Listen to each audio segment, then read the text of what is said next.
Hey guys, welcome to the 31st C# tutorial that I'm making for the new Boston. And in this tutorial I'm going to be showing you how to use delegates. So all you're going to need for this tutorial is a button and a class. And inside of our class right here we have two methods. They're both voids and they both call for string parameters. So if we wanted to call both of these methods at the same time and pass the same parameters through, we would have to create a delegate. And a delegate is basically a list of methods that we can then call all at the same time and pass the same parameters through. So in order to create a delegate, we're just going to type the keyword delegate. And then following that, we're going to want to decide what sort of return type we want the methods inside of our delegate to be.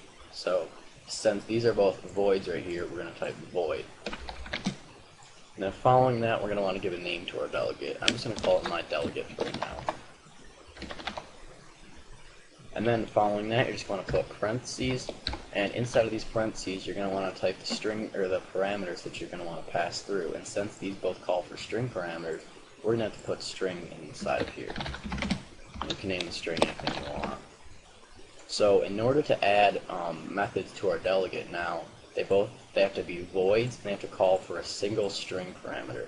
So if we had another void show message down here that called for an integer instead, well then we wouldn't be able to add this to our delegate because it calls for an integer and not a string. Or if the return type on this was like a string or something like that, then we also could not add it because it has to be a void. So now to add methods to our delegate, we're just going to want to instantiate our delegate or create a new instance of it. So we're just going to do my delegate, and we're going to name our delegate instance. I'm just going to call it MD for my delegate, and then set it equal to a new my delegate.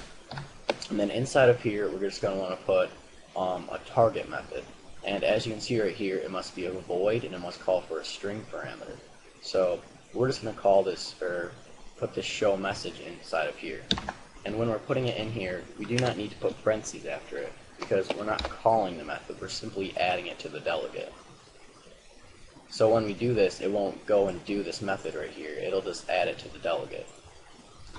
If we wanted to add another method to the delegate, we would do the name of the delegate and then plus equals and then the delegate name or the method name we want to add to the delegate.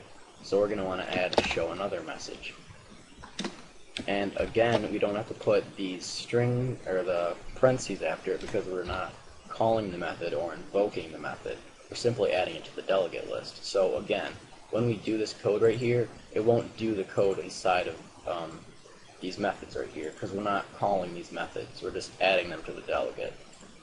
Now if we wanted to call these methods or invoke the methods, we would just use this delegate as if it was a method. So we just do MD, and then we're going to pass our string parameter through. I'm going to just have it be Adam. So now when we do this, it's going to call all the methods inside of our delegate. And since we have two methods inside of there, we have show message and show another message, it will call both of these methods and pass the string parameter through Adam. So if we were to go back out here and create a new instance of our class and call the show those messages, it will do the code inside of here. It'll create a new delegate with show message inside of it, and then it will add another method to it, which is show another message, and then it will call the delegate or call both of these methods. So we should get two message boxes. One that just says Adam, and another one that shows Adam in it, and it has a title of test. So that's what will happen when we click this button. Yep, we got 1 and 2, and as you can see there's test up there. So delegates are useful if you want to call multiple methods and pass the same parameters through. Also, we'll be using delegates a lot more in the next tutorial when we look at events. So that's it for this tutorial, so see you guys.